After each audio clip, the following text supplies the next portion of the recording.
साथ में अभ्यास करती हूँ। आज मैं आपको झांसी की रानी के बारे में कुछ जानकारी दूंगी। बूंदे लहर बोलो के मुँह से सुनी कहानी थी, खूब लड़ी मर्दानी वो तो झांसी वाली रानी थी। मुर्दों में भी जान डाल दे उसकी ऐसी कहानी है, वो कोई और नहीं हमारी प्यारी झांसी की रानी है।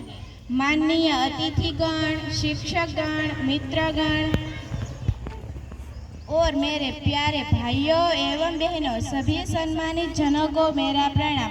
आज मैं आपको एक ऐसे महान वीरांगना के बारे में बताने जा रही हूँ जो एक महान स्वतंत्रता सेनानी थी, जिन्होंने अपनी मातृभूमि की सेवा के लिए अपनी जान की आहुति दे दी।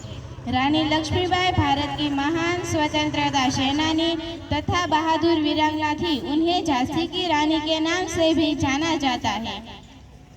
रानी लक्ष्मीबाई ने अंग्रेजों के साथ आखिरी दम तक लड़ाई की थी। उनकी वीरता की कहानियां आज भी प्रचलित है। झांसी की रानी मरने के बाद भी अंग्रेजों के हाथ नहीं आई थी। रानी लक्ष्मीबाई का जन्म 19 नवंबर 1828 में उत्तर प्रदेश के वाराणसी में हुआ था। उनके पिता का नाम मोरोपंत तांबे और माता का नाम भगीरथी बाई था।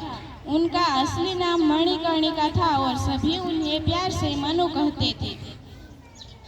उनके पिता मराठा बाजीराव की सेवा में थे और उनकी माँ एक विद्वान महिला थी।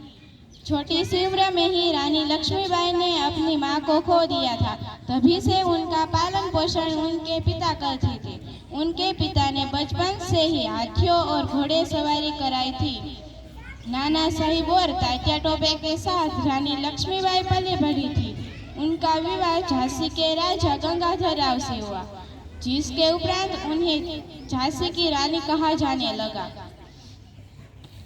सन 1851 में उनके बेटे का जन्म हुआ, परंतु 4 महीनों बाद उनकी मृत्यु हो गई।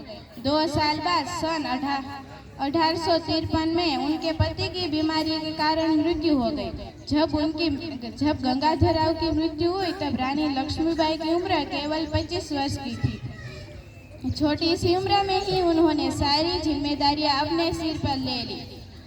उस समय के जब गंगाधर राव की मृत्यु हुई तब ब्रिटिश सरकार ने कानूनी उत्तराधिकारी के रूप में रानी लक्ष्मीबाई को स्वीकार नहीं किया। उस समय के गवर्नर एक बहुत शातिर इंसान था, जिसकी नजर झांसी के ऊपर थी। वह झांसी पर कब्जा करना चाहता था क्योंकि उसका कोई वारिस नहीं था, परंतु झांसी की रानी इसके खिलाफ थी क्योंकि वह किसी भी हाल में झांसी नहीं देना चाहती थी। इसलिए रानी लक्ष्मीबाई ने एक मजबूत सेना इकट्ठा किया। झांसी की रानी ने अंग्रेजों के साथ आखिरी सांस तक लड़ाई की थी। उन्होंने मैं मेरी झांसी नहीं दूंगी का नारा दिया। रानी लक्ष्मीबाई ने अंग्रेजों के सामने आत्मसमर्पण नहीं किया और वीरता पूर्वक मर गई। वह 18 जून 1858 को अंग्रेजों के सामने लड़ती हुई वीर गति को प्राप्त हुई। वह सदा हमारे दिलों में अमर रहेंगी। इन्हीं सब बातों के साथ मैं अपनी वाणी को विराम देती हूँ। जय हिंद, वंदे मातरम। अब मैं झांसी की रानी का एक पात्रीय अभिनय करके बताऊंगी, जो आप सब ध्यान से देखेंगे और सुनेंगे।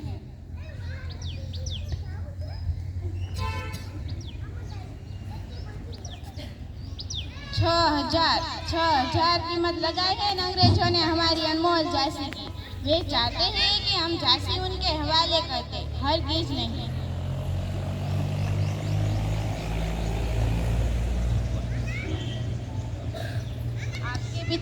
आपके पिता के जाने के बाद इन अंग्रेजों ने आपको झांसी का वारिस मानने से इनकार कर दिया है। वे चाहते हैं कि हम झांसी उनके हवाले कर दें, हरगिज नहीं। अगर हम झांसी उनके हवाले कर दें तो हमारा इस धरती से रिश्ता हमेशा के लिए टूट जाएगा और आपके पिता ने जो सपने देखे थे वो सब मिट्टी में मिल जाएंगे। कैसी दुविधा है, क्या हमें इन चंद्रपियों के लिए अपना घर छोड़ देना चाहिए? लेकिन अगर हम कायरों की तरह झांसी छोड़कर भाग गए तो हम आपकी और हमारी नजरों में हमेशा के लिए गिर जाएंगे। हे भगवान, हम क्या करें? हाँ दामोदर, हम लड़ेंगे, अपने हक के लिए हम जरूर लड़ेंगे और एक माँ का कर्तव्य भी पूरी तरह से निभाएंगे ताकि आपके भविष्य में कोई कायरता की परछाई ना हो। आखिरी सांस तक झांसी का रक्षण करेंगे, मौत को गले लगा लेंगे, लेकिन आप पर कभी आंच नहीं आने देंगे। यह हमारा वादा है आपसे और झांसी से भी।